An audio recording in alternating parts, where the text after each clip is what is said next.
তাহলে আমরা condition for loop দেখছিলাম। তাহলে আই প্লাস প্লাস মানে হচ্ছে সে আই এর সাথে ওয়ান যোগ করবে। হ্যাঁ, এই জন্য একে বলা হচ্ছে যে আই প্লাস প্লাস মানে হচ্ছে আই এর সাথে ওয়ান যোগ হবে।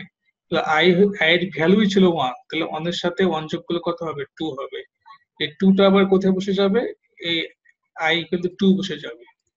হ্যাঁ, তাহলে তাহলে এখন হচ্ছে আই এর ভ্যালু কত হলো? I is equal to two হয়ে গেল। হ্যাঁ, লুপ লুপটা ঘুরলো প্রিন্ট হয়ে আবার সেটা লুপটা ঘুরে গেল। আই এর ভ্যালু হয়ে গেল কত? টু। এখন এই কন্ডিশন চেক করবো, তাহলে two less than equal ten, মানে টু এর চাইতে অবশ্যই টেন বড়, তাহলে এই কন্ডিশন ট্রু। এই কন্ডিশন ট্রু হলে তাহলে আমাকে আউটপুটে প্রিন্ট করবে কত? টু। তাহলে টু তাহলে less than equal to ten, এই কন্ডিশন ট্রু, তাহলে আউটপুটে প্রিন্ট করবে কত? টু। ঠিক আছে। এখন আই প্লাস প্লাস মানে কি? টু এর ভ্যালুটা আবার টু এর সাথে ওয়ান যোগ হয়ে কত হলো? থ্রি। থ্রি হলো। থ্রিটা আবার কোথায় বসলো? I equal to one. I I তাহলে আই এর ভ্যালু এখন কত? থ্রি। তাহলে আই এর ভ্যালু থ্রি হলে তাহলে three less than equal ten, মানে থ্রি এর চাইতে অবশ্যই টেন বড়, তাহলে এই থ্রি এখন প্রিন্ট করবে। হ্যাঁ, এখন থ্রি প্রিন্ট করবে। তারপরে থ্রি ভ্যালুটা আবার এখানে প্লাস প্লাসে ফোর হবে, ফোর আবার এখানে বসবে। ফোর এর সাথে আবার কন্ডিশন চেক হবে যে four less than equal ten, মানে ফোর এর সাথে অবশ্যই টেন বড়, এর কন্ডিশন ট্রু। ট্রু হলে সেই ফোরটা আউটপুটে প্রিন্ট হবে। হুম, এভাবে করতে করতে করতে এভাবে করতে করতে যখন নয়, আই এর ভ্যালু যখন নয়, তখন কি হবে? নয় চাইতে দশ বড়, তাহলে সে নয়টাও, হ্যাঁ, কি করবে? এখানে প্রিন্ট করে দেখাবে। এক সময় আই তখন নয় প্লাস এক 10 হবে, তখন আই এর ভ্যালু 10। তাহলে এখানে আই সমান 10, 10 লেস দেন ইকুয়াল টু 10, তাহলে 10 এর সমান 10, তাহলে এই কন্ডিশনটাও ট্রু। ট্রু হলে তাহলে আউটপুটে কি প্রিন্ট করে দেখাবে? 10। এক সময় কি হবে? 10টা বেড়ে বেড়ে কত হবে? 11। এখন 11 আই ইকুয়াল টু 11, এখন 11 চাইতে কি 10 বড়? বড় না, আবার সমানও না, তাহলে এই কন্ডিশন ফলস। কন্ডিশন ফলস হলে তাহলে তখন আর 11 প্রিন্ট করবে না, 11 প্রিন্ট করবে না, কারণ তখন কিন্তু কন্ডিশন ফলস হয়ে গেল। হ্যাঁ, তো এইভাবে যতক্ষণ পর্যন্ত কন্ডিশন ট্রু হবে ততক্ষণ পর্যন্ত সে ইনিশিয়াল অবস্থা থেকে এই কন্ডিশন পর্যন্ত সে আউটপুটের নাম্বারটা প্রিন্ট করতে থাকবে। ঠিক আছে। সো এটাই হচ্ছে আমাদের ফর লুপ, ফর লুপের কাজ। হ্যাঁ, এবং এভাবে প্রিন্ট হয়। এই দেখেন এখানে 1 2 3 4 5 6 9 10, এভাবে যেভাবে বললাম সেভাবে লেখাগুলো প্রিন্ট করে দেখালো। হ্যাঁ, আপনি যদি চান যে এখানে আমি 9 পর্যন্ত প্রিন্ট করব, তাহলে এখানে তাহলে ইকুয়ালটা উঠিয়ে দেবেন। তার মানে কি? যখন সে 9 আসবে তখন 9 চাইতে 10 বড়, তো 9 পর্যন্ত তাহলে কি হবে? লেখাটা প্রিন্ট হবে। যেহেতু 10 হলে কি হবে? 10 হলে কন্ডিশন ফলস হয়ে যাবে, তাহলে 10 এর চাইতে কি 10 বড় হয়? Condition false. যদি আপনি এখানে ইকুয়াল দিতেন তবে এখানে 10 প্রিন্ট করতো, যদি ইকুয়াল উঠিয়ে দিতেন তবে 9 পর্যন্ত প্রিন্ট করতো।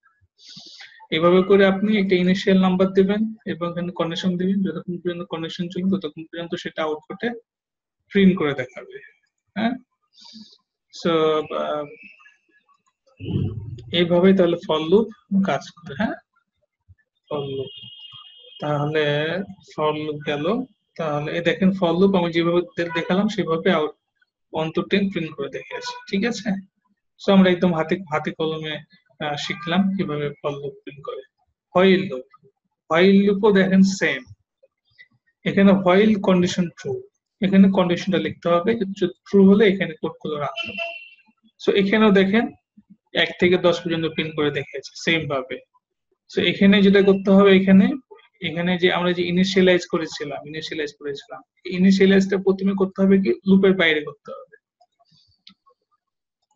হ্যাঁ, সরি, লুপের বাইরে। এখানে ইনিশিয়ালাইজেশনটা কোথায় হবে? আগে হবে, i ইকুয়াল টু 1, আর কন্ডিশনটা হবে এখানে। কন্ডিশন ট্রু হলে তাহলে আউটপুটে প্রিন্ট করবে i, এই যে i 1, তারপর i এর ভ্যালুটা বাড়বে, i প্লাস প্লাস। ঠিক আছে। বেড়ে কত হবে? 2। তাহলে 2, 2 এটাতে লেস দেন ইকুয়াল 10 মানে কন্ডিশন ট্রু, তাহলে আউটপুট প্রিন্ট করবে 2 2। 2 বাড়লো কত হলো 3 হলো, 3 আবার এখানে আসলো, 3 less than equal 3 condition true, তার মানে কি আউটপুট প্রিন্ট করবে 3।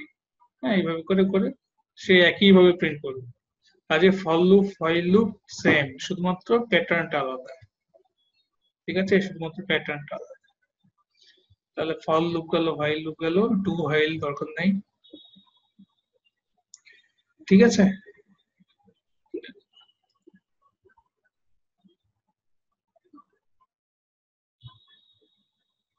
হ্যাঁ, আই প্লাস ওয়ান ইউজ করতে পারবে।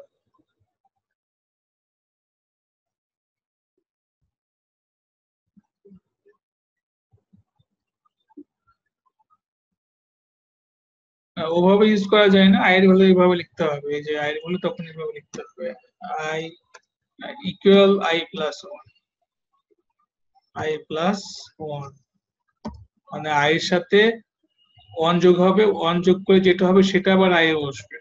হ্যাঁ, এটাকে আবার এভাবেও লেখা যায়, এটাকে আই এভাবে লেখা যায় আর কি। যাই হোক, এটাকে আবার আই প্লাস প্লাস বিভিন্ন ভাবে লেখা যায়। হ্যাঁ, তো আপনি যদি সাপোজ মানে উল্টা থেকে প্রিন্ট করেন, ধরেন আপনি 10 থেকে 1 পর্যন্ত প্রিন্ট করবেন, তাহলে এখানে কি দিবেন? হ্যাঁ, 10 দিবেন, দিয়ে এখানে কি দিবেন, কন্ডিশনটা ঘুরিয়ে দিবেন, তাহলে এখানে কি দিবেন, মাইনাস করে দিবেন, মাইনাস মাইনাস করে দিবেন। এখন কি হবে, 10 থেকে হ্যাঁ উল্টা প্রিন্ট হবে। কেন? তখন ইনিশিয়াল অবস্থা 10 হবে, তাহলে 10, হ্যাঁ 10 10 হবে কি এভাবে করে কন্ডিশনটা করে তখন প্রিন্ট হবে, যে এগুলো কিন্তু এখানে দেওয়া আছে। ঠিক আছে, সো আমি যেভাবে করলাম এভাবে করে, এখানে বিভিন্ন এক্সাম্পল দেওয়া আছে। হ্যাঁ, আপনারা একটু এখান থেকে দেখে নেবেন। হ্যাঁ, তাহলে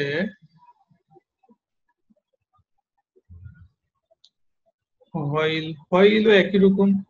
হ্যাঁ, হোয়াইল একই রকম, হোয়াইল ট্রু, ট্রু হলে তাহলে আমার এভাবে এই কন্ডিশনটা এক্সিকিউট হবে। সেম, বুঝছেন জিনিসগুলো? যদি আপনি একটু বুঝতে পারেন, একটা বুঝতে পারলে পরেরটা এমনি হবে।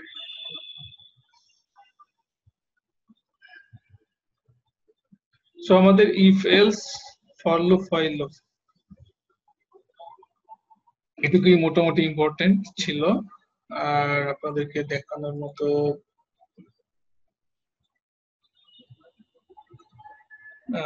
এগুলো হচ্ছে আমি পরে দেখাই দেবো, ট্রাই ক্যাচ, এগুলো আমরা পরে শিখবো আর কি, যখন আমরা কোডিং এ যাব।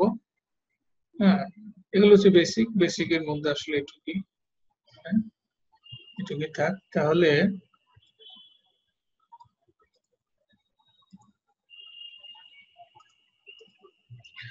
আর এর বাইরে আপনাদের যেটা লাগবে আমি তো বলে দিচ্ছি আর কি, আপনাদের কি কি জিনিস লাগবে। যেমন আমি গত এই পর্যন্ত যেগুলো আলোচনা করি সেগুলো ভালো করে একদম প্র্যাকটিস করবেন। এরপরে আপনাদের যেটা লাগবে, জাভা ও পিএস কনসেপ্টস, হ্যাঁ কনস্ট্রাক্টর, স্ট্যাটিক, দিস, গুলো আপনারা একটু পড়ে নেবেন। জাভা অবজেক্ট ওরিয়েন্টেড কি কি কনসেপ্ট আছে, আপনার এই যে অবজেক্ট ক্লাস তো হয়ে গেছে, ইনহেরিটেন্স, পলিমরফিজম, অ্যাবস্ট্রাকশন, ইনক্যাপসুলেশন, এই জিনিসগুলো এক্সাম্পল সহ দেওয়া আছে, পড়ে নেবেন। হ্যাঁ, যেমন ইনহেরিটেন্স কি দেখেন, হ্যাঁ ইনহেরিটেন্স, এখানে কিন্তু সব সুন্দরভাবে লেখা আছে ইনহেরিটেন্স কিভাবে কাজ করে। ইনহেরিটেন্স এইভাবে কাজ করে, এটাকে বলে সাব ক্লাস এক্সটেন্স প্যারেন্ট ক্লাস। ধরেন ধরেন আপনার প্যারেন্টের ধরেন সম্পদ আছে, সেই সম্পদটা আপনি আপনার মাঝে নেবেন, তো এই জন্য কি করলেন, সেটাকে এক্সটেন্স করলেন। হ্যাঁ, তাহলে প্যারেন্ট কে এক্সটেন্স করলেন, তাহলে এটা হচ্ছে চাইল্ড, এটা হচ্ছে প্যারেন্ট। ধরেন আপনার কিচ্ছু নাই কিন্তু আপনার প্যারেন্টস এর আছে, তখন সে প্যারেন্টস থেকে জিনিসগুলো আপনি পেয়ে যাবেন। হ্যাঁ, এটাকে বলা হয় ইনহেরিটেন্স। হ্যাঁ, উত্তরাধিকার সূত্রে যেগুলো পাবেন সেগুলো ইনহেরিটেন্স বলা হয়। সেই জিনিসগুলো এখানে লেখা আছে, চাইল্ড, প্যারেন্ট, ঠিক আছে।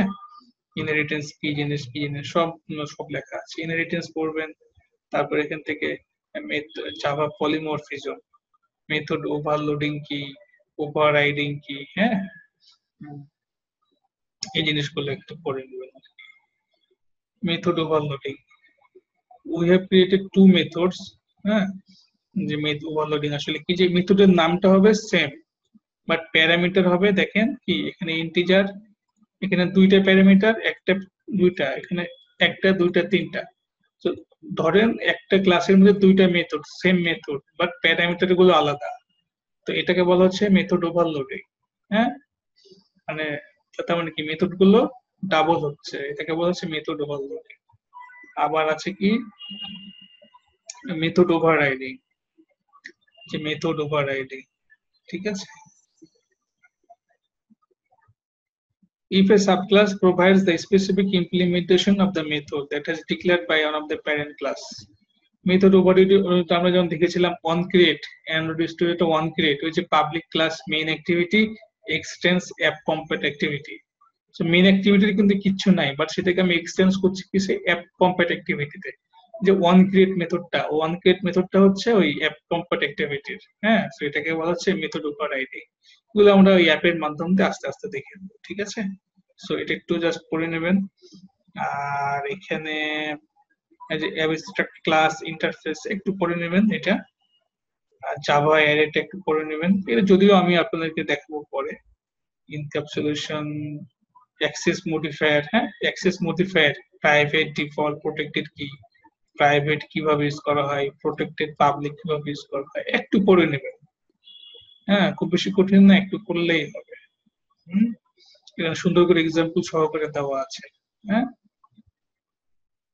এতে এই জিনিসগুলো লাগবে আর কি, এই জিনিসগুলো লাগবে। বাকি যেগুলো আছে এতগুলো জিনিস আপনাদের আপাতত দরকার নাই, দেখছেন কতগুলো জিনিস আছে, এগুলো আপনাদের দরকার নাই। আমি যেগুলো বললাম এগুলো হচ্ছে মাইক্রো এডিশন। হ্যাঁ, এই যে এগুলো অ্যান্ড্রয়েডের জন্য না। আর যদি কেউ ভালো জানতে চান, বেশি জানতে চান, তবে এখানে যা যা আছে সব করবে। হুম, এই হচ্ছে জিনিস। তো এখন বলেন তাহলে আপনাদের কারো কোনো কোশ্চেন আছে কিনা, আপনাদের কয়েকজনের চেক করলাম।